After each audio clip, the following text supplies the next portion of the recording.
आज हम देखेंगे कंस्ट्रक्टर किस तरह से बिहेव करता है हमारे इंहेरिटेंस के।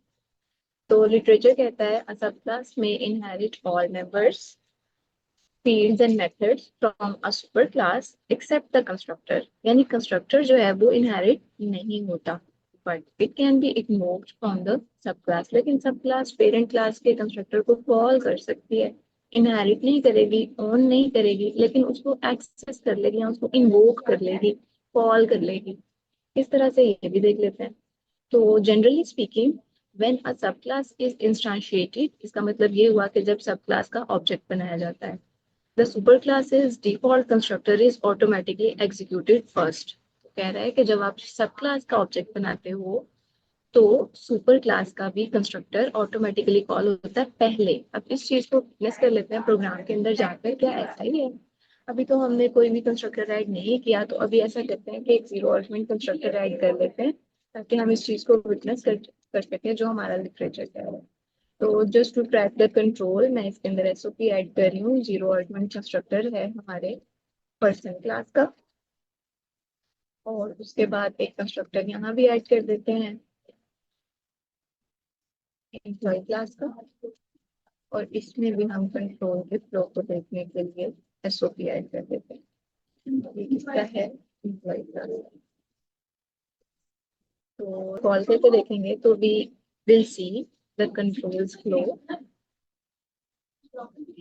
तो यस, हमने ये देखा कि पहले जो कंट्रोल या जो पहले कंस्ट्रक्टर एग्जीक्यूट हुआ दैट इज पर्सन्स क्लास, यानी पेरेंट क्लास का कंस्ट्रक्टर पहले इन्वोक हुआ है और चाइल्ड क्लास का उसके बाद इन्वोक हुआ है। हुआ क्या होगा, हमारा कंट्रोल यहाँ से गया होगा इस क्लास की तरफ में भी, उसने ऑब्जर्व किया कि there is a parent class of employee class, तो फिर पेरेंट क्लास के पास चला गया और उसने पेरेंट क्लास के कंस्ट्रक्टर को पहले कॉल किया। लाइन 6 के अगेंस्ट हमें वो एसओपी में जीरो आर्गुमेंट पहले दिखा रहा था।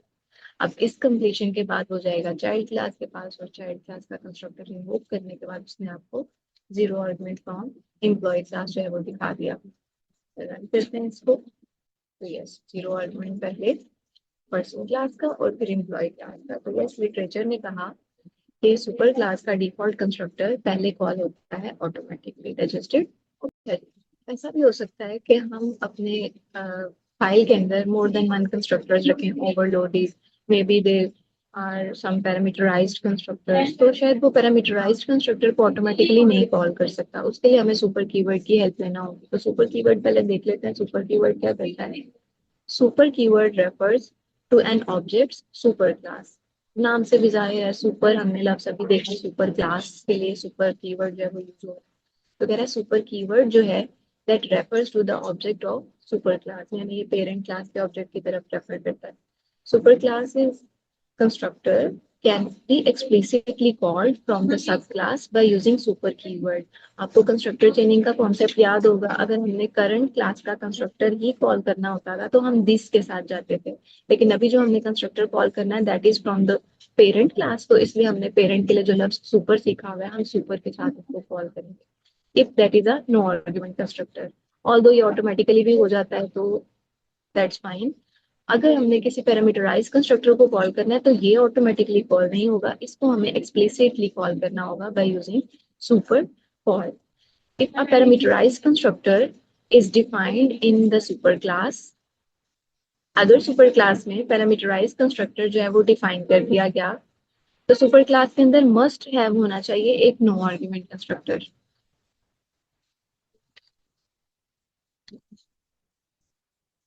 अच्छा जी, अब ऐसा करते हैं पेरेंट क्लास के अंदर एक पैरामीटराइज कंस्ट्रक्टर भी ऐड कर लेते हैं और फिर चाइल्ड क्लास में से उसको एक्सप्लिसिटली कॉल करवा लेंगे। तो there is another constructor with the same name. तो इसको पैरामीटराइज करने के लिए मैं इसकी तरफ नेम और इंटीजर टाइप का CNI से पास करवा रही हूँ, और हम इसमें क्या करेंगे, दिस डॉट नेम में असाइन कर देंगे नेम, दिस डॉट CNIC में असाइन कर देंगे CNIC। तो एक पैरामीटराइज कंस्ट्रक्टर हमने ऐड कर दिया। अब हम ये चाहते हैं कि जीरो आर्गुमेंट कंस्ट्रक्टर की तरफ जब कंट्रोल आए तो ये अभी के लिए आप ऑब्जर्व करें, अभी के लिए वो डायरेक्टली किसको कॉल कर पा रहा है automatically, zero argument of the parent class. लेकिन हम ये चाहते हैं नहीं, हमने जीरो आर्गुमेंट नहीं कॉल करना पेरेंट का, पेरेंट का कौन सा कॉल करना है, पैरामीटराइज। तो पैरामीटराइज को एक्सप्लिसिटली कॉल करने के लिए you need to use this thing super parenthesis, और ऑब्वियसली पैरामीटर्स की रिक्वायरमेंट फुलफिल करे। पहले आपने कोई नेम पास करना है, मिसाल के तौर पर रैंडम अभी कुछ स्ट्रिंग सेंड कर देती हूँ, और कुछ आपने इंटीजर पास करना है, तो सुपर क्लास के कंस्ट्रक्टर को कॉल हो जाएगी। सुपर क्लास का कौन सा कंस्ट्रक्टर, टू आर्गुमेंट कंस्ट्रक्टर और पैरामीटराइज कंस्ट्रक्टर।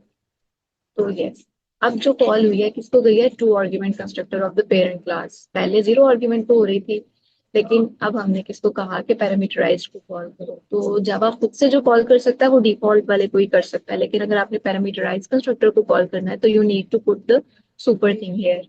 ठीक है, अच्छा। अब ऐसा भी हो सकता है आप कोई ऐसा मैकेनिज्म लिखो कि हमें जो है जीरो आर्गुमेंट से में भी जीरो में डिफॉल्ट वैल्यू उसके साथ ही जाना है। वी मे नीड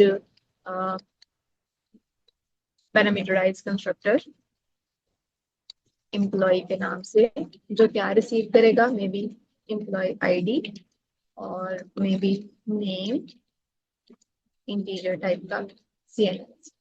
तो अब के बाद हम क्या करेंगे, एम्प्लॉय आईडी तो ये कर सकता है सेट, लेकिन नेम वगैरह ये नहीं कर सकता। या तो हमें सेटर्स कॉल करना पड़ेंगे, या हम कंस्ट्रक्टर्स की भी हेल्प से इसको जो है वो गेट कर सकते हैं। तो अभी मैं कंस्ट्रक्टर इन्वोक कर रही हूँ, नेम पास कर दो उसकी तरफ, और CNIC पास कर दो पेरेंट कंस्ट्रक्टर की तरफ, और जो एम्प्लॉय आईडी है वो हम यहीं से सेट करेंगे, employee ID equal to employee ID. ठीक है, तो हम फिर इसको कह देंगे, हम एम्प्लॉय के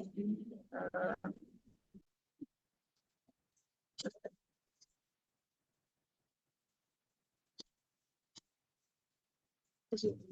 तो अगर जीरो आर्गुमेंट से कॉल किया तो वो हमने फ्लो देखा है, जीरो आर्गुमेंट से वो जीरो को ही कॉल करेगा। लेकिन अगर हम थ्री आर्गुमेंट को कॉल करते हैं तो ऑब्जर्व करते हैं, थ्री आर्गुमेंट को कॉल करने के लिए इन्फॉर्मेशन पास करनी चाहिए। पहले हम एम्प्लॉय आईडी सेंड कर देंगे, may be EMP101, may be employee का नेम हो सकता है, मे बी उसका कोई CNIC हो सकता है। तो ये इन्फॉर्मेशन हमने पास कर दी एम्प्लॉय की तरफ। तो कंट्रोल का फ्लो ऑब्जर्व करते हैं। तो यस, हमने ऑब्जर्व किया कि पहले क्या कॉल हुआ है, पेरेंट का ही कंस्ट्रक्टर, क्योंकि ये हमने देखा कि पहले कंस्ट्रक्शन किसकी होगी, पेरेंट की होगी, और obviously super is supposed to be created first ना। अच्छा, एक और चीज, हमारा लिटरेचर हमें कहता है कि call to the super should be the first statement in the constructor. ये हमने कंस्ट्रक्टर चेनिंग में भी पढ़ा था कि किसी दूसरे कंस्ट्रक्टर को कॉल करने वाली जो स्टेटमेंट है, शायद उस केस में दिस था, तो दिस वाली स्टेटमेंट जो है ना वो फर्स्ट पे आनी चाहिए। अभी सुपर वाली स्टेटमेंट भी फर्स्ट पे आनी चाहिए। Let me violate this rule, मैं कहती हूँ सुपर को बाद में कॉल करेंगे, पहले हम ये वाले सारे टास्क कॉल करते हैं। तो व्हाट इफ हम सुपर को बॉटम पे पुट करते हैं, तो फॉर श्योर एरर आना चाहिए।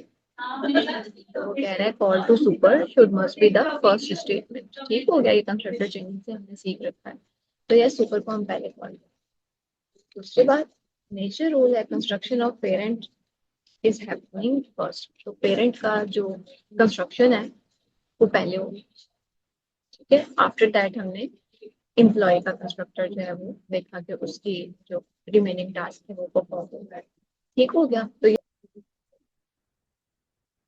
Yes, information has been placed. ठीक है, तो अब लिटरेचर को पढ़ते हैं, लिटरेचर क्या कहता है। अब एक ही चीज थोड़ी सी क्रिटिकल है, इसको नोट कीजिएगा। If a parameterized constructor is defined in a super class, अगर आप अपने सुपर क्लास के अंदर कोई पैरामीटराइज्ड कंस्ट्रक्टर ऐड कर रहे हो, तो you should must provide a no argument constructor as well. ठीक है, अगर आप किसी क्लास के अंदर पैरामीटराइज्ड कंस्ट्रक्टर ऐड कर रहे हो तो उसमें नो आर्गुमेंट कंस्ट्रक्टर भी ऐड कर दो, और अदरवाइज ये दो काम करना होंगे।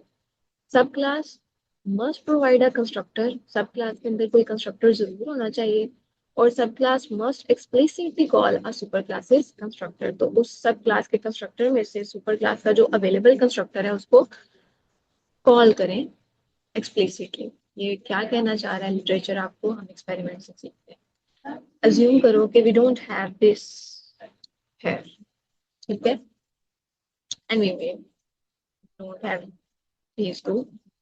तो चाइल्ड क्लास के पास कोई कंस्ट्रक्टर नहीं है, और पेरेंट क्लास के पास कौन सा कंस्ट्रक्टर है, पैरामीटराइज्ड। अगर ऐसी सिचुएशन है तो ये थोड़ी सी फैटल है, पहले तो मैं इसको जीरो आर्गुमेंट कर दूं, क्योंकि एम्प्लॉय के पास अगर कुछ नहीं है, कोई कंस्ट्रक्टर नहीं है, तो डिफॉल्ट कंस्ट्रक्टर तो है ना, लेकिन इसके कॉन्सिक्वेंसेस क्या है वो देख लेते हैं।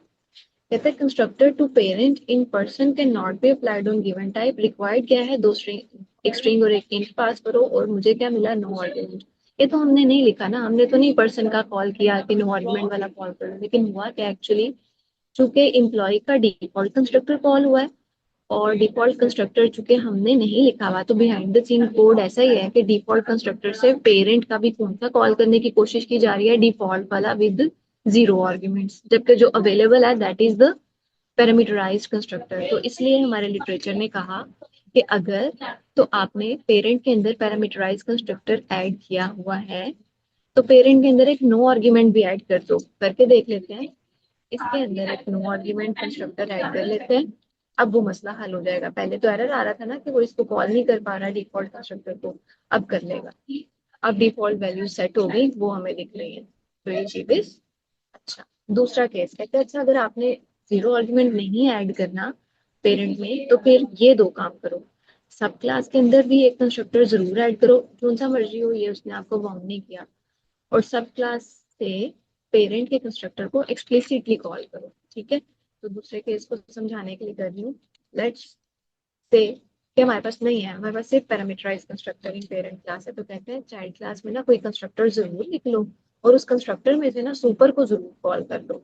तो वो आपका पैरामीटराइज भी हो सकता है, जीरो आर्गुमेंट भी हो सकता है, it is up to us. तो अभी के केस में मैं जीरो आर्गुमेंट से जा रही हूँ, सुपर को कॉल कर रही हूँ, और सुपर को जो है वो हम कोई रैंडम इन्फॉर्मेशन जो है वो पास कर देते हैं, just to understand the flow. तो कह रहा है कि पेरेंट के अंदर अगर तुमने सिर्फ पैरामीटराइज्ड ही रखना है और जीरो आर्गुमेंट नहीं रखना, तो चाइल्ड के अंदर कोई एक जो है वो कंस्ट्रक्टर जरूर ऐड कर दो। तो मैंने जीरो आर्गुमेंट ऐड कर दिया, और फिर उस जीरो आर्गुमेंट उस अवेलेबल कंस्ट्रक्टर के अंदर से कॉल करो पेरेंट के कंस्ट्रक्टर को एक्सप्लिसिटली, ताकि वो जो खुद से कोशिश कर रहा था ना डिफॉल्ट ऑफ द पर्सन को एक्सेस करने की, जो कि उसको हो नहीं रही थी, उससे हम जो है वो बच जाए। तो भी हम कोशिश करेंगे पेरेंट के पैरामीटराइज को कॉल कर लें, जो कि डुएबल है। तो यही वो आपसे कह रहा है कि if you add a parameterized constructor, तो you should must add a zero argument constructor in the parent class। लेकिन अगर आपने ये नहीं करना, तो ये दो काम करो। सब क्लास के अंदर एक कंस्ट्रक्टर जरूर ऐड कर दो, और सब क्लास के अंदर से उस कंस्ट्रक्ट सुपर क्लास के अवेलेबल कंस्ट्रक्टर को एक्सप्लिसिटली कॉल, ठीक है। तो वो भी हमने कर दिया। अब इसको रन करने की कोशिश करते हैं, अब रन हो जाएगा। और यस, जो वैल्यूज हमने सुपर की तरफ पास की वो सेट हो गई। एम्प्लॉय आईडी के ऊपर हमने बात नहीं की, यानी हमने उसको कोई वैल्यू सेट नहीं की, तो उसने क्या किया, उसको default value according to the data type set कर दी। Does it make sense? तो यस, एज पर रिक्वायरमेंट हम सुपर को जो है वो यूटिलाइज कर सकते हैं, जैसे हमारी नीड होगी। बस ये ख्याल रहे कि call to the super should must be the first statement. ठीक हो गया। ये एग्जांपल्स हैं, जैसे हमारे पास अवेलेबल है, bike is the parent class है। पेरेंट क्लास के अंदर सिर्फ एक ही पैरामीटराइज कंस्ट्रक्टर है, जो कि दो आर्ग्यूमेंट्स या दो पैरामीटर्स रिसीव कर रहा है। अब मैं सब क्लास से क्या कर रही हूँ, सुपर के थ्रू ये दो पैरामीटर्स उसकी तरफ constructor, calling a constructor from another constructor, calling a constructor from another constructor is a constructor चेनिंग। तो अभी हम बेसिकली किसको कॉल कर रहे हैं, सुपर क्लास के constructor. Does it make sense? ठीक है जी। अब अगला जो हमारा टॉपिक है that is about overriding. Overriding को भी देख लेते हैं। ओवरराइडिंग